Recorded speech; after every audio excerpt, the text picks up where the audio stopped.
അതായത് V D Satheesan മകൾക്ക് ഭാര്യയുടെ പെൻഷൻ കാശ് മകളുടെ കയ്യിൽ എടുത്തു കൊടുക്കണം. എന്നിട്ട് മകളോട് പറയണം, നീ പോയിട്ട് ബാംഗ്ലൂരിൽ ഒരു കമ്പനി തുടങ്ങണം. അത് ബാംഗ്ലൂരിലെ തുടങ്ങാൻ പാടുള്ളൂ, കേരളത്തിൽ എവിടെയും തുടങ്ങരുത്. കാരണം കേരളത്തിൽ എവിടെയെങ്കിലും തുടങ്ങിക്കഴിഞ്ഞാൽ അത് ജനങ്ങൾ പെട്ടെന്ന് കണ്ടുപിടിക്കും. ബാംഗ്ലൂരിലാകുമ്പോൾ അത് കടലാസിലുണ്ടായാൽ മതി, കമ്പനി തന്നെ ഉണ്ടാവണമെന്ന്, ഫിസിക്കലി ഉണ്ടാവണമെന്ന് യാതൊരു നിർബന്ധവുമില്ല. അതുകൊണ്ട് നീ ഈ പണം വെച്ചിട്ട്, ഇത് ഏതാ പണം? ഇത് നിന്റെ അമ്മയുടെ പെൻഷൻ കാശാണ്.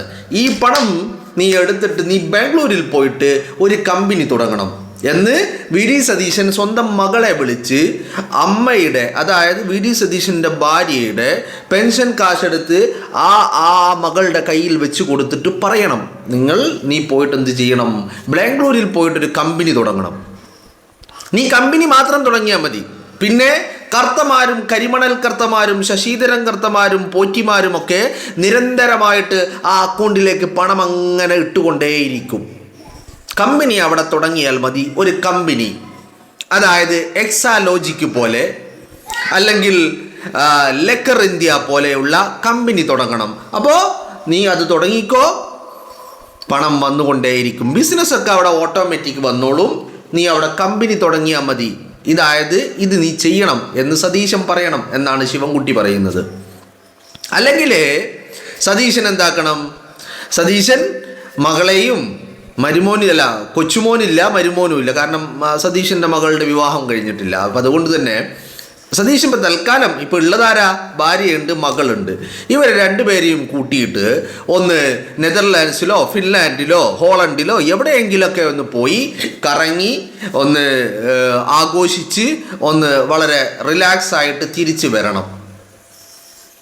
ഇതാണ് ആര് പറയുന്നത്? ശിവൻകുട്ടി പറയുന്നത്. അതായത് പിണറായി വിജയനെ മാതൃകയാക്കണം.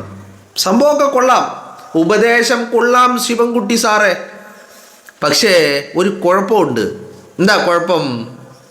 ആ കുഴപ്പം എന്ന് പറയുന്നത് വിജയൻ്റെ തന്തയല്ല സതീശൻ്റെ തന്ത എന്നുള്ളതാ. അതാണ് പ്രശ്നം. വിജയൻ്റെ തന്തയല്ല സതീശൻ്റെ തന്ത. അത് തന്നെയാണ് ഏറ്റവും വലിയ ഡിഫറൻസും. ഇപ്പോൾ നമ്മളെ ശിവൻകുട്ടി ഇപ്പോൾ ഉപദേശമാണ്, സതീശന് ഉപദേശം. പിണറായി വിജയനെ പോലെ ചെയ്യണം.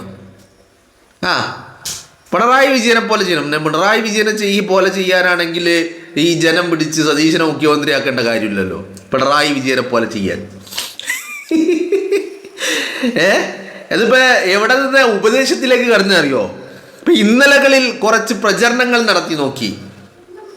ഇവരെ സ്ഥിരം പരിപാടിയാണ് ഈ വ്യാജങ്ങളുടെ ഫാക്ടറി തുറന്നു വെച്ച പരിപാടി. AKG സെൻറ്ററിൽ നിന്നാണത് പുറത്തേക്ക് തള്ളുന്നത്, വാട്സപ്പ് യൂണിവേഴ്സിറ്റി വഴി. അപ്പോൾ ആ വാട്സപ്പ് യൂണിവേഴ്സിറ്റി വഴി പുറത്തേക്ക് വിടുന്ന വ്യാജങ്ങളൊക്കെ പൊളിഞ്ഞ് തകർന്ന് തരിപ്പണമാകുകയാണ്. അപ്പോൾ ശിവൻകുട്ടി ഒന്ന് ലൈന് മാറ്റുക. സതീശന് ഉപദേശം, വിജയന് പഠിക്കാൻ പറയുകയാണ് ആര്? ശിവൻകുട്ടി സതീശനോട്. അതാണ് ഞാൻ പറഞ്ഞ ഒരു പ്രശ്നമുള്ളത്. സതീശൻ്റെ തന്തയുടെ പേര് വടശ്ശേരി ദാമോദരൻ എന്നാണ്, മനസ്സിലായില്ലേ? അല്ലാതെ അല്ല. അപ്പം അതുകൊണ്ട് തന്നെ ഈ വലിയ വ്യത്യാസമുണ്ട്. അപ്പോൾ വ്യത്യാസം എന്ന് പറയുന്നത് വേറൊന്നുമല്ല. വ്യത്യാസം പിണറായി വിജയൻ്റെ പിതാവല്ല സതീശൻ്റെ പിതാവ് എന്നുള്ളതാണ് വലിയ വ്യത്യാസം. അതൊരു വലിയ വ്യത്യാസം തന്നെയാണ്, മനസ്സിലായില്ലേ? നമ്മളിപ്പോൾ പറയല്ലോ നിന്റെ തന്തല്ലടോ എൻ്റെ തന്ത എന്ന് പറയാറില്ലേ? അതന്നെ സംഭവം, അതാണ് വ്യത്യാസം. Very simple as it is. Okay. അപ്പോൾ സതീശൻ്റെ പ്രവർത്തനങ്ങളുമായിട്ട് സതീശൻ മുന്നോട്ട് പോകുന്നുണ്ട്. ഈ സതീശൻ വിജയനെ മാതൃകയാക്കണം എന്നുള്ളത് അത് അല്ലെങ്കിൽ പിന്നെ എന്താക്കണം? ഇപ്പം ഏത് കാര്യത്തിലാണ് മകൾക്ക് എക്സാലോജിക് എന്ന് പറയുന്ന കമ്പനി ഉണ്ടാക്കി കൊടുത്ത് ഈ കരിമണൽ കർത്തയിൽ നിന്ന് പണങ്ങൾ വാങ്ങി മകളുടെ അക്കൗണ്ടിലേക്ക് പണം വന്ന ആ മാതൃകയാണോ സ്വീകരിക്കേണ്ടത്? അതല്ല ഈ ശിവൻകുട്ടിയും ഈ വിജയനും കൂടിയിട്ട് രാത്രിക്ക് രാത്രി ഡൽഹിയിൽ പോയി വെടിവെക്കാൻ പോയ ഒരു സംഭവം ഉണ്ടല്ലോ, അതുപോലെ വെടിവെക്കാൻ പോകണമെന്നാണോ ഉദ്ദേശിക്കുന്നത്? അതല്ല കൊറോണയുടെ കാലത്ത് ആളുകളെ വീട്ടിൽ പൂട്ടിയിട്ട് കൊള്ള നടത്തി ചാക്കെടുത്ത് ഇറങ്ങിയതുപോലെ സതീശൻ ഇറങ്ങണമെന്നാണോ നിങ്ങൾ കരുതുന്നത്? ഏതാണ് ചെയ്യേണ്ടത് എന്ന് കൂടി ഒന്ന് പറഞ്ഞു കഴിഞ്ഞാൽ കുറച്ചുകൂടി കാര്യങ്ങൾ വ്യക്തമാകുമായിരുന്നു മിസ്റ്റർ ശിവൻകുട്ടി. സഖാക്കൾക്ക് ഇപ്പോൾ വല്ലാത്ത, ഞാനിങ്ങനെ ആലോചിക്കുക, അപ്പം ഇന്നലെ ഇങ്ങനെ മഴ കണ്ടപ്പോഴേ ഞാനിങ്ങനെ ആലോചിക്കുക, ഇത് കേരളത്തിലെ സഖാക്കളുടെ കണ്ണീരാണോ എന്ന്. കാരണം ഭരണം നഷ്ടപ്പെട്ടതിൽ വല്ലാത്ത ആകുലതയിലും വ്യാകുലതയിലുമാണ് സഖാക്കളുള്ളത്. പിണറായി വിജയൻ ഭരണത്തിലിരിക്കുമ്പോൾ എല്ലാ ദിവസവും ഇങ്ങനെ ആലോചിച്ചുകൊണ്ടിരുന്നത് എന്തറിയോ, ഇന്നൊരു ദുരന്തം ഉണ്ടായിരുന്നെങ്കിൽ എന്നാ, വേറെ ഒന്നിനല്ല, നക്കാന്. മനസ്സിലായില്ലേ? പറച്ചിലൊക്കെ കേട്ടാൽ എന്തൊരു ഇവറ്റുകളുടെ കാര്യം നോക്കണേ നിങ്ങൾ. ഒരു ഇച്ചിരി നമുക്ക് സംഭവം ശരിയാണ്. നമ്മൾ പ്രതിപക്ഷവും ഭരണപക്ഷവും ഒക്കെ തമ്മിൽ ഈ നിരന്തര വിമർശനങ്ങളൊക്കെ ഉണ്ടാകും. പക്ഷെ അത് വിമർശനങ്ങളാവണ്ടേ അല്ലേ? വിമർശനങ്ങളാണ് ഉണ്ടാവേണ്ടത് അല്ലേ? അതിനപ്പുറം കരച്ചിലുകൾ ഉണ്ടായിട്ട് വല്ല കാര്യമുണ്ടോ? കിട്ടാത്ത മുന്തിരി പുളിക്കും എന്ന് പറഞ്ഞതുപോലെ മഴ പെയ്യുമ്പോൾ തുടങ്ങിയ കരച്ചിലാണ് സഖാക്കള്. വ്യാജങ്ങൾ അങ്ങനെ ഒരു സൈഡിൽ നിന്ന് പടച്ചു വിടുന്നു, മറുഭാഗത്ത് നിന്ന് കരച്ചിൽ അങ്ങനെ തുടരുകയും ചെയ്യുന്നു. പക്ഷെ എന്താ എല്ലാത്തിൻ്റെയും ഇതിൻ്റെയൊക്കെ പ്രശ്നം എന്താ അറിയോ? എല്ലാം അല്പായുസുള്ളതാ. ഒന്നും സതീശനെ അങ്ങോട്ട് വീഴ്ത്താൻ മാത്രമായ ഒന്നും ഇവരുടെ കയ്യിലില്ല എന്നുള്ളതാണ് ഇവരുടെ ഏറ്റവും വലിയ പ്രശ്നം എന്ന് പറയുന്നത്. വിതിൻ സെക്കൻഡ് എല്ലാം പൊളിഞ്ഞ് പണ്ടാരടങ്ങാണ്, അതും തെളിവുകൾ സഹിതം. മനസ്സിലായില്ലേ?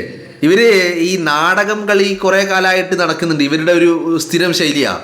ഇപ്പൊ തെരഞ്ഞെടുപ്പിന്റെ പ്രചരണ ഘട്ടത്തില് പെൻഷൻ ക്യാഷ് വെച്ചിട്ടായിരുന്നു, പെൻഷൻ കിട്ടിയ പണം വെച്ചിട്ടായിരുന്നു നാടകം. ആ നാടകം രചിച്ചതും നാടകം സംവിധാനം ചെയ്തതും എല്ലാം A.I. ഗോവിന്ദനായിരുന്നു. മനസ്സിലായില്ലേ? എന്നാലേ ഇപ്പൊ തെരഞ്ഞെടുപ്പൊക്കെ കഴിഞ്ഞ് ഭരണമാറ്റം ഉണ്ടായി, എല്ലാം കഴിഞ്ഞപ്പോ ഇപ്പൊ സഖാക്കളുടെ വക പുതിയ നാടകം എല്ലാം എന്താണ് ഇങ്ങനെ തോറ്റ് തുന്നം പാറിയിട്ടും പിന്നെയും പറയാണ്. അതിൻ്റെ ഇടയിൽ ഇപ്പോൾ ഏറ്റവും വലിയ ഇവര് വട്ടിയൂർക്കാവിൽ തോറ്റ ഒരു ചങ്ങായി ഉണ്ടല്ലോ, വട്ടിയൂർക്കാവിൽ തോറ്റ ഇവരുടെ ഒരു ചങ്ങായി ഉണ്ട്. ആ ചങ്ങായി വട്ടിയൂർക്കാവിൽ തോറ്റ്. അപ്പോൾ ഒരാൾ ഫേസ്ബുക്കിൽ എന്താണ് കുറിപ്പ് എന്ന് പറയുന്നത്, പിണറായി വിജയനായിരുന്നു ശശി എന്നാണ് കുറിപ്പ്. പിണറായി വിജയനായിരുന്നു ശശി, അതായത് നമ്മളെ പാലാരിവട്ടം ശശി ഉണ്ടല്ലോ, ആ ശശി പിണറായി വിജയനായിരുന്നു എന്നാണ് കുറിപ്പ്. കണ്ട പാതി കാണാത്ത പാതി ഈ പറയുന്ന വട്ടിയൂർക്കാവിലെ ഇവരുടെ തോറ്റ MLA ഉടനടി ലൈക്ക് അടിച്ചു, ഷെയർ അടിച്ചു, ഹേർട്ട് ഇമോജിയും വെച്ചു. പിണറായി വിജയനായിരുന്നു ശശി എന്ന് പറഞ്ഞാൽ ഇവറ്റുകളുടെ ഈ അന്തംഗമ്മികളുടെ ഒരു സ്റ്റാൻഡേർഡ് അത്രയേ ഉള്ളൂന്നേ. അങ്ങനെ അധപ്പതിച്ചു പോയിരിക്കുകയാകെ. ഈ തോൽവി അക്ഷരാർത്ഥത്തിൽ സഖാക്കളുടെ ഉറക്കം കെടുത്തി എന്നൊക്കെ പറഞ്ഞാൽ അത് കുറഞ്ഞു പോകും. ഇവറ്റുകൾക്ക് ഇപ്പോൾ ഒന്നും വേണ്ട, തിന്നാനും വേണ്ട, കുടിക്കാനും വേണ്ട, ഉറക്കവും വേണ്ട, ഒന്നും വേണ്ട. ആകപ്പാടെ ഒരു വിഭ്രാന്തിയാണ്. കാള വെറ്റൂന്ന് കേൾക്കുമ്പോഴത്തിന് കയറെടുക്കുകയാണ്. കാരണം എന്താ? അതാണ് അവസ്ഥ ഇപ്പോഴത്തെ. കയറെടുക്കല്ലാതെ വേറെ രക്ഷയില്ലാന്ന്. എന്നാൽ പിന്നെ ഈ കയറെടുത്ത് പോകണത് എന്തിനാന്ന് കൂടി ആലോചിക്കണ്ടോ? അതും ചെയ്യുന്നില്ല. ആകപ്പാടെ ഒരു വെപ്രാളവും പിന്നെ എല്ലാം പാടെ വയറ്റുനോക്കും ഉണ്ട്, എല്ലാം ഉണ്ട്. മഴക്കാലമാണ്, വയറ്റുനോക്കും പിടിച്ച് എന്താ ചെയ്യുക? സാധാരണ മഴ ഇങ്ങനെ പെയ്യുമ്പോൾ നമ്മളൊക്കെ എന്താ ചെയ്യുന്നത്? വീട്ടിൽ നല്ല ഫുഡൊക്കെ ഉണ്ടാക്കി ആ ഭക്ഷണമൊക്കെ കഴിച്ച് ഒരു സൈഡിലിരുന്ന് നല്ല റിലാക്സ് ആവുന്ന സമയം. എസ്പെഷ്യലി കുട്ടികൾക്ക് ക്ലാസ്സും ഇല്ല, സ്കൂളും ഇല്ല, മദ്രസയും ഇല്ല, ഒന്നുമില്ല. കുട്ടികളൊക്കെ വീട്ടിലിരിക്കുകയാണ്. വൈകുന്നേരം ആകുമ്പോൾ വാട്സപ്പ് ഗ്രൂപ്പിൽ മെസ്സേജ് വരും, നാളെ മദ്രസ ഇല്ല കേട്ടോ, നാളെ സ്കൂളില്ല കേട്ടോ. അപ്പോൾ പിന്നെ ഭക്ഷണമൊക്കെ കഴിച്ച് നല്ല റിലാക്സ് ആയിട്ട്. ഇവർക്ക് അതിനും പറ്റുന്നില്ല. കാരണം എന്താ? ഭക്ഷണം കഴിക്കാൻ പറ്റുന്നില്ല, വയറ്റുനോക്കാണ്. ഒരു ഭാഗത്ത് മഴ, ഒരു ഭാഗത്ത് വയറ്റുനോക്ക്. ഇപ്പം നിങ്ങളൊന്ന് ആലോചിച്ച് നോക്ക്. നിങ്ങൾ തന്നെ ഇപ്പോൾ സ്വാഭാവികമായിട്ടൊന്ന് മൂത്രയിക്കാൻ മുട്ടിയാൽ പോലും ഒരു 10 മിനിറ്റ് കഴിഞ്ഞിട്ട് പോവുക. കാരണം എന്താ? ബാത്റൂമിലേക്ക് അങ്ങോട്ട് കയറാൻ മടിച്ചിട്ട് അല്ലേ? അങ്ങനെയാണ് ഇരിക്കുന്നത്. അപ്പോൾ ഇവറ്റകളുടെ അവസ്ഥ ഒന്ന് ആലോചിച്ച് നോക്ക്.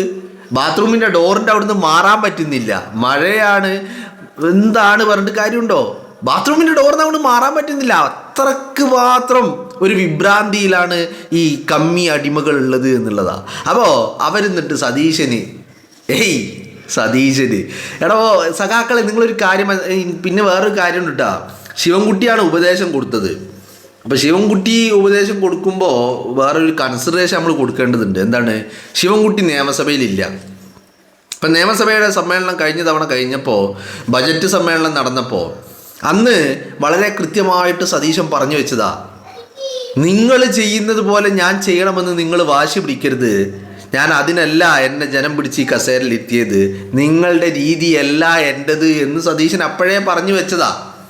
അപ്പം അത് കേൾക്കാൻ ശിവൻകുട്ടിക്ക് സഭയിൽ ഇരിക്കാനുള്ള യോഗ്യത ഇല്ലാത്തത് കൊണ്ട്, ശിവൻകുട്ടി കേൾക്കാത്തത് കൊണ്ട് പറഞ്ഞതായിരിക്കാമെന്ന് വിചാരിക്കാം. എന്താണെങ്കിലും ശിവൻകുട്ടി പറഞ്ഞതിൽ എല്ലാ അർത്ഥത്തിലും ഒരുപാട് പ്രശ്നങ്ങളുണ്ട്. അതിൽ ഏറ്റവും വലിയ പ്രശ്നം വിജയൻ്റെ തന്ത എല്ലാ സതീശൻ്റെ തന്ത എന്നുള്ളതാണ്. മനസ്സിലായില്ലേ? അപ്പോൾ അത്രമാത്രം ഒന്ന് താൽക്കാലികം അത്രമാത്രം ഒന്ന് മനസ്സിലാക്കിയാൽ മതി.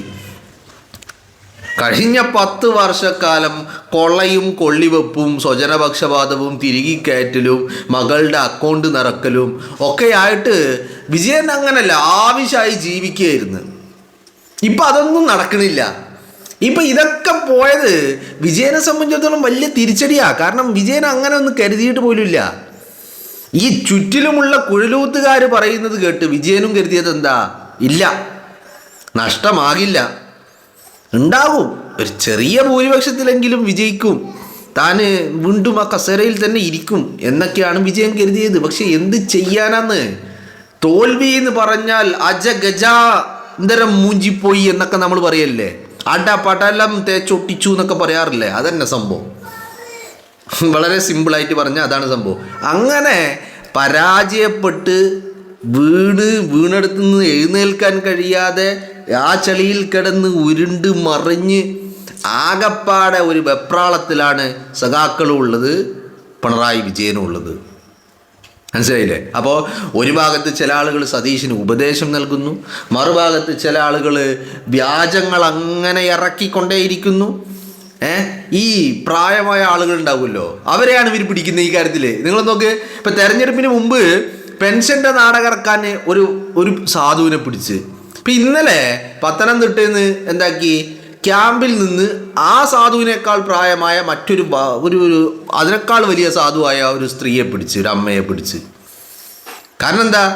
ഇതിപ്പോൾ കുറച്ച് ഉശിരൊക്കെ ഉള്ളവരോട് നീ ഇങ്ങനെയൊക്കെ പറയുന്നൊക്കെ പറഞ്ഞാൽ നടക്കൂലല്ലോ, പിന്നെ അതിനൊരു എഫക്റ്റും ഉണ്ടാകൂല. ഈ പ്രായമായ ആളുകൾ പറയുമ്പോഴാണ് ഇതിനൊരു എഫക്റ്റ് ഉണ്ടാവുന്നത്. ഇപ്പം എന്ത് ചെയ്യാനാ? എല്ലാം തകിടം മറിയാണ്, എല്ലാം നെക്സ്റ്റ് മൂമെൻറ്റ്. ഇത് പടച്ച് വിട്ടിട്ട് ഇതിനൊരു ആയുസ് വേണ്ടടോ, ജനങ്ങളിലേക്ക് എത്താനുള്ള ഒരു സമയം അതുപോലും കിട്ടുന്നില്ലെന്നേ. അതിന് മുമ്പ് തകർന്ന് തരിപ്പണാകുകയാണ്. ഇതാണ് അവസ്ഥ ഇവരുടേത്.